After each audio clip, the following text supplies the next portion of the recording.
ng team sa Houston Rockets, magawa na kayang baguhin ni Dillon Dynasty Brooks ang kasamaan niya ng ugali? Nakilala na si Dillon sa pagiging dirty player niya last season. Ilang beses nga itong napapasama sa gulo pero kadalasan siya lang ang napapahiya sa kanyang ginagawa. Sa katunayan ay nung napauwi ang Memphis sa playoffs ay siya ang pinaka-pinagtawanan ng fans.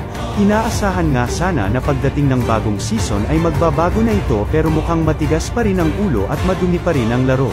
Sa first preseason game kasi niya sa Rockets ay sinapok niya lang naman sa maselang bahagi si Daniel Theis.